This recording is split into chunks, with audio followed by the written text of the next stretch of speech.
लोकशाहीर अण्णाभाऊ साठे व लोककवी वामनदादा कर्डक यांच्या संयुक्त जयंतीनिमित्त सांगलीत 22 ऑगस्ट 2025 रोजी शाहिरी लोककला संमेलनाचे आयोजन करण्यात आले। या संमेलनाला महाराष्ट्रभरातून शाहीर, गोंधळी, तमाशा, आराधी, वाघ्या मुरळी, डोंबारी, वासुदेव अशा अनेक लोककला प्रकारातील लोककलावंत सहभागी होणार आहेत। या संमेलनाचे आयोजन लोककलावंत राज्य समन्वय समितीच्या वतीने करण्यात आलेले आहे। संमेलनाचे उद्घाटक अण्णाभाऊ साठे यांचे नातू सचिन साठे यांच्या हस्ते होणार आहे। या संमेलनात लोककला जीवनगौरव पुरस्कार आळंदीचे भादीनाथ महाराज यांना दिला जाणार असून चांदीचे कळे आणि सन्मानचिन्ह असे त्याचे स्वरूप असणार आहे। तसेच 10 विशेष सत्कार होणार असून त्यात 5 महिला कलावंत व 5 पुरुष कलावंत यांना फुल पोशाख देऊन सन्मानित करण्यात येणार आहे, अशी माहिती प्राध्यापक डॉक्टर बाबूराव गुरव आणि प्राध्यापक सुकुमार कांबळे यांनी दिली आहे।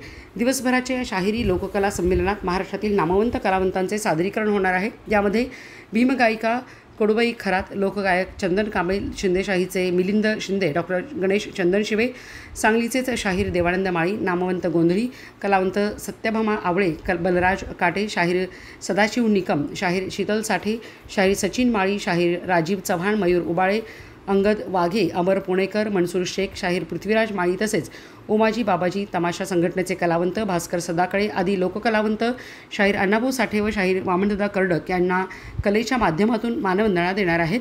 या पत्रकार परिषदेस शाहीर देवानंद माळी, अमर पुणेकर, शेवंता वाघमारे, जयवंत वायदंडे, दादासाहेब कस्तुरे, अरुणकुमार तेरदाळे, वासुदेव गुरव, शीतल साठे, सचिन माळी, अमर खोत, संगीता शिंदे, अनिकेत मोहिते आदी मान्यवर उपस्थित होते।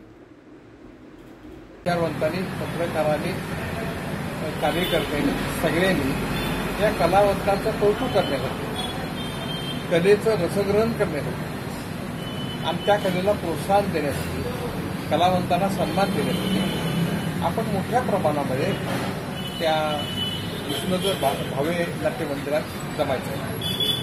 सांगली ही कलेचं माहेरघर आहे, पण सांगलीमध्ये अशा प्रकारचं संमेलन पहिल्यांदाच होतं।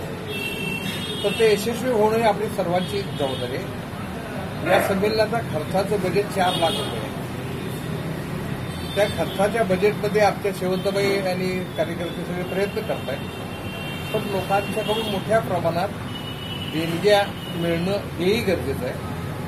आपल्याला पत्रकारांना सगळ्यांना विनंती आहे की लोककलेची जी विविध अंग आहेत ती सगळी अंग आपल्यासमोर स्पष्ट होण्याचा प्रयत्न होणार आहे आणि त्या प्रयत्नाला आपण सगळ्यांनी साथ द्यावी। कलावंतांचा सन्मान व्हावा, त्यांना पेन्शन मिळावी, त्यांना घरं नाही त्यांना घरं मिळावी, कलावंतांच्या मुलांची शिक्षणाची सोय व्हावी, कलावंतांच्या मुलामुलीसाठी वसतिगृह झालं व्हावं, मुळात या सगळ्या कलावंतांची नोंद व्हावी, शासनानं ती नोंद घ्यावी, त्यांना सन्मान द्यावा, मान्यता द्यावी आणि त्यांचं जीवन सुकर करावं। अनेक कलावंतांना पोट भरण्यासाठी भीक मागायची पाळी होते, त्यातून त्या माणसाला बाजूला करावं आणि एक वेगळंही करावं। साहित्य कला संस्कृतीचं एक चांगल्या पद्धतीचं ज्याला संरक्षण संवर्धन म्हणतो आपण, हे या कलावंतांनी केलं आहे। त्या सगळ्या कलावंतांना आपण मोठ्या प्रमाणामध्ये म्हणजे त्यांच्या जीवनामध्ये असा दिवस आला पाहिजे की अरे आपण लोक एवढं मानतात असं त्यांना वाटलं पाहिजे।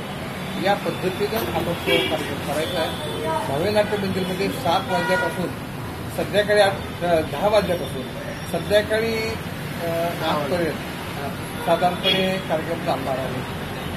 प्रयत्न समितीचा चांगला चालला आहे, पण आपण सगळ्यांनी जरा हातभार लावावा आणि सगळ्यांनी ती कला पुढे जावी या दिशेने प्रयत्न करावा अशी मी आपल्याला विनंती करतो। आपल्या सांगलीतून जे फुलं ते पुढे गेलेलं आहे। खांडेकर सांगलीचे, विजय खांडेकर, अण्णाभाऊ साठे सांगलीचे, गदी माडगूळकर, व्यंकटेश माडगूळकर सांगलीचे, मगाशी मला तो यांचा संगीतकाराचा मुलगा भेटला, ते सांगली पळसुळेचा, ते पळसुळेचा मुलगा तो सांगत होता आमच्या घराची काय रोजी सत्यशतक अण्णाभाऊ साठे आणि वामनदादा कर्डक यांच्या जयंतीनिमित्त लोककलावंतांचं संमेलन सांगलीमध्ये होते। सांगलीकरांचं भूषण आहे। ह्या संमेलनाच्या संदर्भामध्ये ते यशस्वी करण्यासाठी सांगलीकरांनी हिरवीनं भाग घ्यावा, आर्थिकसुद्धा त्यांनी मदत करावी असं मी सगळ्यांना आवाहन करतो। कारण अण्णाभाऊ साठेंचा जिल्हा सांगली जिल्हा आहे, आपला सन्मानाचा जिल्हा आहे। खरं तर हे संमेलन वाटेगावला त्यांच्या जन्मगावी होत होतं पूर्वीपासून, पण आम्ही आग्रह केला की हे सांगलीच्या ठिकाणी व्हावं, जिल्ह्याच्या ठिकाणी व्हावं त्या समितीनं आम्हाला रिस्पॉन्स देऊन हे साहित्य संमेलन, हे शाहिरी संमेलन किंवा कलाकारांचं संमेलन 22 तारखेला इथं होतं आहे. तेव्हा पत्रकारांना माझी हातून विनंती आहे, तुम्ही तो विषय उचलला तर त्या कलाकारांना योग्य तो न्याय मिळेल, राजाश्रय मिळेल आणि ते काम पत्रकार करतील अशी अपेक्षा व्यक्त करतो. आणि आज पत्रकार परिषदेत आल्याबद्दल त्यांचे मनपूर्वक मी आभार मानतो.